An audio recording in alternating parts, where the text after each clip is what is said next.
Assalamualaikum warahmatullahi wabarakatuh. Pada kesempatan kali ini, saya akan memaparkan tugas 1.2a.8, koneksi antar materi, kesimpulan dan refleksi modul 1.2, nilai dan peran guru penggerak. Saya Nur Aini dari SMP PGRI Baturaden, calon guru penggerak angkatan 7 dari Kabupaten Banyumas. Setelah saya mempelajari modul 1.1 hingga modul 1.2 ini, hal yang menjadi pembelajaran bagi saya menggunakan mode refleksi 4P, yaitu peristiwa, perasaan, pembelajaran, dan penerapan ke depan atau rencana. 1. Peristiwa. Momen penting atau mencerahkan bagi saya setelah mempelajari modul 1.2 yaitu memahami makna pembelajaran yang sesungguhnya melalui pemikiran Ki Hajar Dewantara. Di antaranya, adanya pembelajaran yang menuntun dan memberi kemerdekaan bagi murid sesuai dengan kodrat alam dan kodrat zaman. Pembelajaran harus berpihak pada murid, dan pembelajaran juga berpusat pada murid, bukan guru. Yang selanjutnya, pendidik harus menerapkan trilogi pendidikan, yaitu Ing Ngarso Sung Tulodo, Ing Madya Mangunkarso, dan Tutwuri Handayani. Peristiwa berikutnya yaitu guru penggerak harus memahami nilai yang ada pada dirinya sehingga mampu memahami karakteristik serta kebutuhan murid dan bisa menuntunnya sesuai dengan tahap usianya.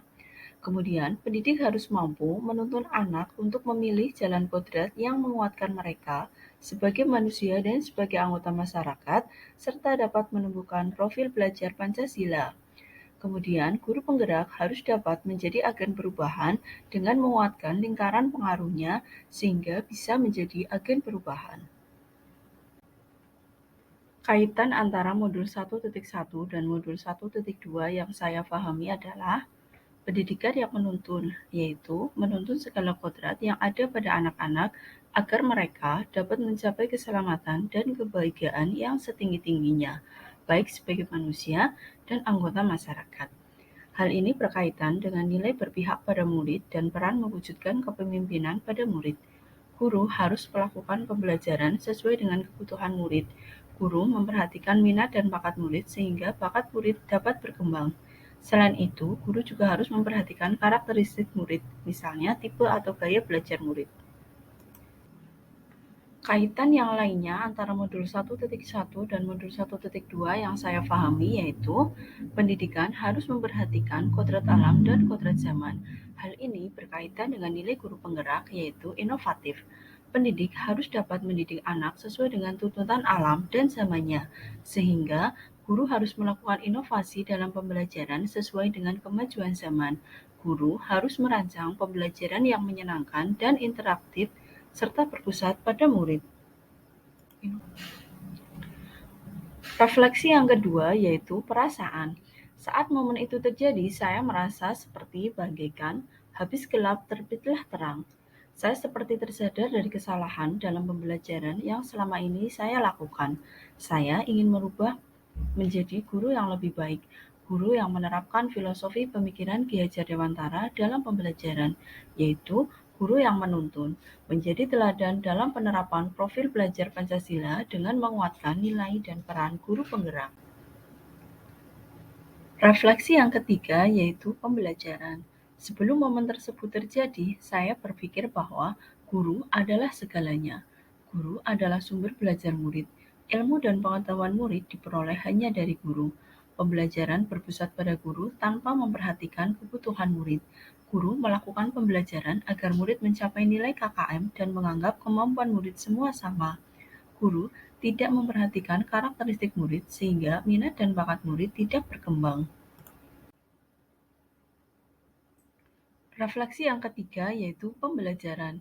Setelah momen tersebut terjadi, saya berpikir bahwa murid harus merdeka dalam belajar. Murid diberikan kebebasan menemukan sumber belajar seluas-luasnya untuk menemukan pengetahuan baru, baik secara individu maupun kelompok. Minat dan bakat murid harus berkembang, jadi pembelajaran tidak berpusat pada guru.